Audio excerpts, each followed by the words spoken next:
adik-adik. Pagi, Kak. Bagaimana kabarnya hari ini? Baik. Terima kasih sebelumnya atas kehadiran kalian untuk mengikuti kegiatan ini. Sebelumnya kita mulai kegiatan ini, mari kita berdoa menurut agama dan keyakinan masing-masing. Siapa yang bisa pimpin doanya? Kita memulai konsili hari ini, sebaiknya marilah kita berdoa menurut keyakinan masing-masing. Oke, dimulai. Selesai.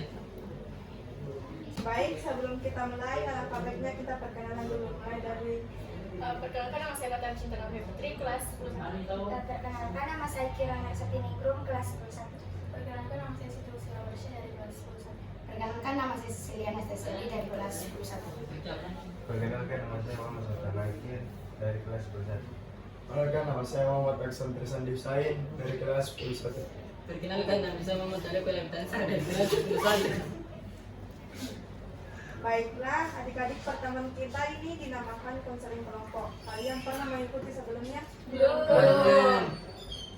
Jadi adik-adik, konseling kelompok itu merupakan layanan bimbingan konseling yang memungkinkan anggota kelompok memperoleh kesempatan untuk membahas dan memecahkan masalahnya yang dihadapi melalui dinamika kelompok. Dalam hal ini, setiap anggota seperti kalian berhak mengajukan pertanyaan terhadap masalah dan memberikan masukan kepada teman-teman yang masalahnya sedang dibahas. Kalian mengerti? Iya, mengerti. Jadi topik kita ini bebas. Jadi anak-anakku sekalian bebas menceritakan apa saja permasalahannya. Jadi kedepannya kita akan melakukan kegiatan ini selama 45 menit. Sudah siap kalian? Siap, Kak. Jadi di sini saya bertindak sebagai pemimpin kelompok. Kalian sebagai anggota dan saya persilahkan siapa dulu yang mau bicara. Sudah siap? Siap, Kak. Kak. Oke, sebelumnya dalam proses konseling ini ada sesuatu yang harus dipatuhi bersama. Asas tersebut adalah yang pertama yaitu asas kerahasiaan. Semua anggota berjanji apapun yang terjadi dalam proses konseling ini tidak akan dibocorkan terhadap konseling orang lain. Terus asas keterbukaan, semua anggota kelompok terbuka dalam menyampaikan permasalahannya. Asas kesukarelaan, setiap anggota sukarela tanpa paksaan untuk mengikuti kegiatan ini. Asas kenormatifan, semua anggota mengikuti norma-norma yang berlaku, menjaga sopan santun, saling menghormati dan ketika memberikan solusi untuk anggota yang lainnya hendak sesuai norma yang berlaku. Bagaimana, setuju? Setuju, Kak. Baik, siapa dulu yang mau mengungkapkan permasalahannya? Saya, Kak. Akhir-akhir ini orang tua saya larang ikut konser gara-gara nilai saya kecil dan saya sebel banget sama orang tua saya karena malah melarang saya. Baik, saya paham perasaanmu. Selanjutnya siapa? Saya, Kak, saya capek sekali kalau dilarang main HP, jadi saya kesal sama orang tua saya. Siapa lagi selanjutnya? Saya, Kak. Kalau saya terkadang tuntut sekali ke orang tuaku, ini itu kayak nilaiku harus bagus begitu. Oke, saya memahami perasaanmu. Siapa yang selanjutnya? Saya, Kak, belakangan ini saya sering terlambat bangun karena saya sadar dia kalau saya terlambat bangun karena saya sering begadang. Selanjutnya siapa lagi yang mau menceritakan permasalahannya? Saya, kalau saya akhir-akhir ini orang tuaku tidak saya mau karena selalu namanya gara-gara jelek sekali nilaiku. Padahal dulu tidak seperti itu, jadi saya marah, jadi tidak konsen gak belajar, jadi malas kerja sekolah. Baik, semua sudah mengungkapkan masalahnya. Dan sekarang masalah siapa yang harus diselesaikan dulu? Masalahnya konseling. Konseling dua. Baiklah, kalau begitu silahkan nak menceritakan ulang permasalahannya. Jadi, Kak, kalau saya itu disuruh, saya menyuruh kakak saya untuk ajar saya, selalu dia bilang dia tidak mengerti dan dia malas untuk ajar saya karena dia tidak kesabaran. Silahkan yang mau memberi saran untuk temannya. Mungkin mbakmu lagi kecapean kali, jadi ngajarinya ke bawah marah-marah. Nah, siapa lagi yang mau kasih saran? Kau diajari suka milih, toh jadi tidak boleh main HP kalau belum belajar. Soalnya saya kalau belum belajar tidak boleh Kak main HP, tapi kalau sudah belajar baru boleh. Nilainya kecil-kecil kamu gak pernah belajar ya? Terus kalau belajar gak fokus, suka main-main. Jadi kamu gak ngerti apa yang dipelajari. apa yang dibilang Sandi itu benar. Mungkin kamunya nggak fokus belajar, jadi kamu harus fokus belajar lagi, Sisil. Terus kamu minta ajarin baik-baik dan pelan-pelan supaya mbakmu mengajarinya dengan baik. Nanti kamu minta maaf sama mbak kamu deh, supaya kamu bisa diajarin lagi. Oke, bagaimana dengan dari saran dan masukan teman-teman kamu? Iya Kak, mungkin ada benarnya dan saya harus tetap rajin belajar, nurut sama kakaknya. Bagus, bagaimana sekarang? Masih kesel dengan kakaknya? Kakak, tidak, saya sudah lega Kak. Baiklah, kalau begitu nak sudah menemukan solusi dari masalahnya, semoga nak sudah tidak jengkel dengan kakaknya dan semoga tambah fokus lagi dalam belajar. Nah, sekarang masalah siapa yang mau dicarikan solusi? Saya Bu, Ya, coba ceritakan apa permasalahannya. akhir-akhir ini saya suka dimarahin orang tua saya nonton konser gara-gara nilai saya kecil. Saya sebel banget sama orang tua saya. Oke, baik. Siapa yang bisa memberi solusi? Saya Kak, saya mau bertanya, apakah kamu sebelum pergi ke konser kamu belajar dulu? Pada saat itu mau ulangan besoknya, terus sorenya pada saat pulang sekolah saya langsung pergi nonton konser. Saya cepat-cepat supaya saya bisa berdiri paling depan, jadi saya tidak sempat untuk belajar sebelum pergi nonton konser. Apakah kamu kalau pulang konser, kamu lanjut belajar? Tidak, ketika saya pulang konser saya langsung tidur karena kecapean sehingga saya lupa untuk belajar. Kalau saran saya, kau boleh ikut konser tapi saat kamu kosong, tidak ada ulangan atau ujian apapun.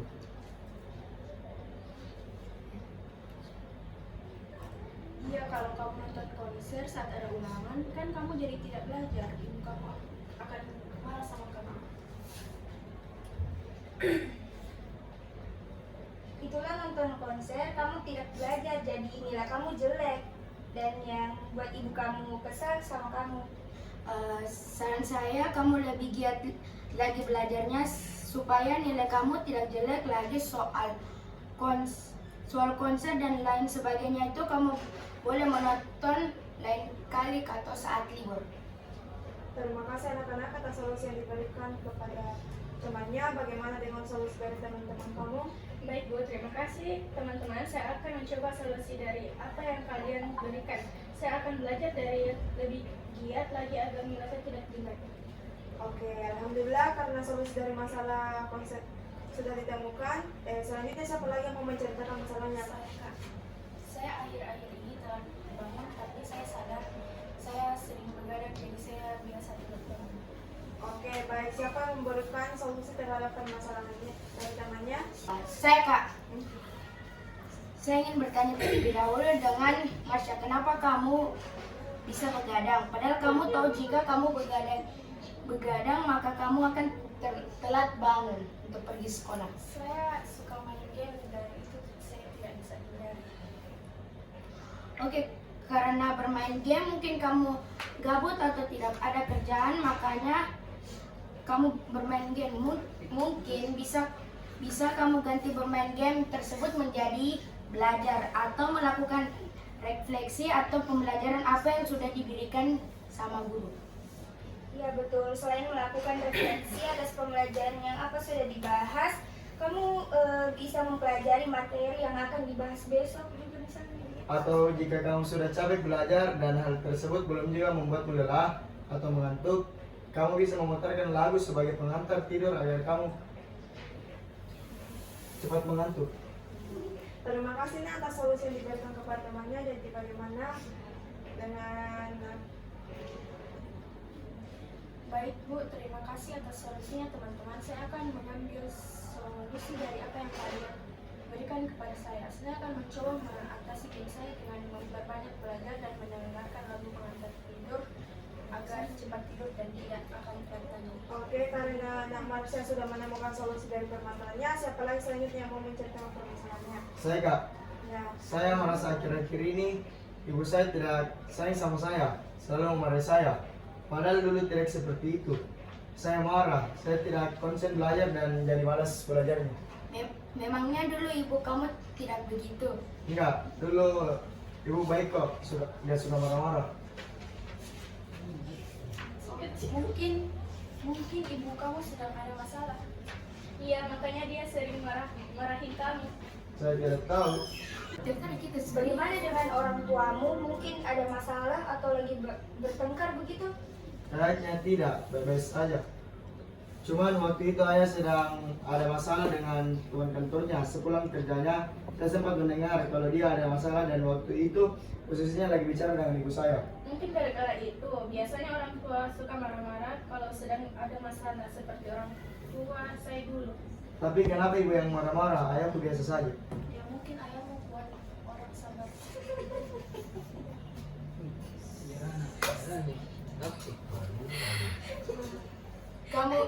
Kamu juga harus sabar, positive thinking. Nggak ada lah orang tua yang nggak sayang sama kamu, anaknya sendiri. Betul, coba kau ingat dulu waktu sebelum ayahmu belum mendapatkan masalah, Ji. Bagaimana sikap ibumu? Ya baik, sayang sama saya. Nah kan sebenarnya ibumu sayang sama kamu, ibumu sayang sama kamu. Karena ada masalah ini jadi ibumu gampang marah sama kamu. Ya kamu tunjukin dengan belajar giat, pasti ibumu senang apalagi kalau lihat nilaimu bagus. Ya kan? Betul, betul itu. Ya juga ya, mungkin ibuku itu berpikir masalahnya. Ya juga ya, mungkin ibuku itu kepikiran masalahnya ya. Iya, kamu positif thinking aja. Ibumu marah bukan berarti tidak sayang sama kamu. Iya toh? Iya, kalian benar juga. Oke, bagaimana nak Sandi dari saran dan masukan teman-teman kamu? Ya Bu, mungkin ada sarannya dan saya harus tetap rajin belajar. Baiklah kalau begitu, Nak Sandi sudah menemukan solusi dari masalahnya. Semoga Nak Sandi sudah tidak jengkel dengan ibunya, tidak kepikiran dan tidak malas lagi belajar. Selanjutnya mungkin bisa Nabatari menceritakan masalahnya kembali. Kalau saya, orang tuaku selalu kena tuntut ini itu, nilai juga selalu kena tuntut, jadi kayak capek kak. Kalau menurut saya, tidak masalah orang tua menuntut banyak untuk anaknya. Jika hal tersebut untuk kebaikan anaknya, boleh disebutkan kirana apa-apa saja contoh-contoh tuntutan dari orang tua. Misalnya begini, masuk sekolah ini orang tua saya yang suruh. Mulai dari pakaian saya, dari atas sampai bawah, orang tua saya sudah menentukan hal tersebut, padahal saya sendiri punya keinginan begitu Tapi apakah kamu sudah membicarakan hal itu dengan orang tuamu? Belum sih, saya juga bingung bagaimana caranya membicarakan dengan orang tua saya, karena saya takut orang tua saya tersinggung. Nah itu masalahnya Kirana, kau harus bicara sama mereka, mau bilang bahwa kau tidak nyaman. Itu karena mereka tidak tahu.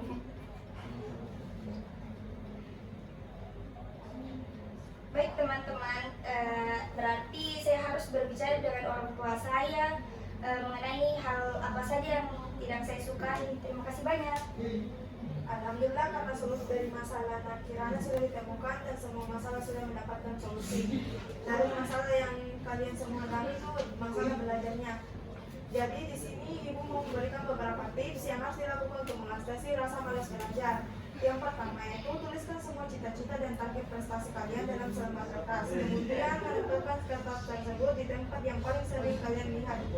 Jika rasa malas itu tiba-tiba datang, baca kembali cita-cita yang telah kalian tuliskan tersebut.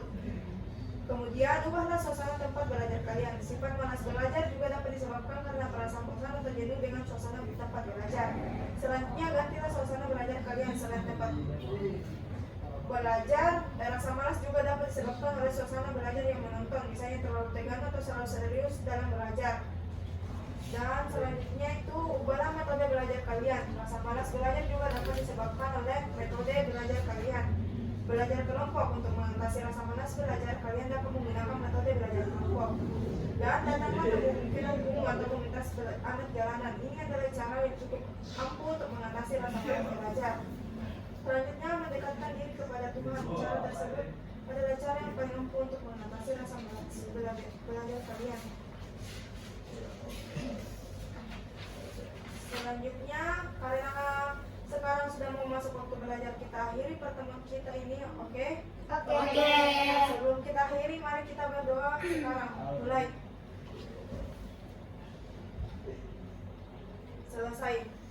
Selamat pagi sekalian. Assalamualaikum warahmatullahi wabarakatuh. Selamat pagi. Waalaikumsalam warahmatullahi wabarakatuh.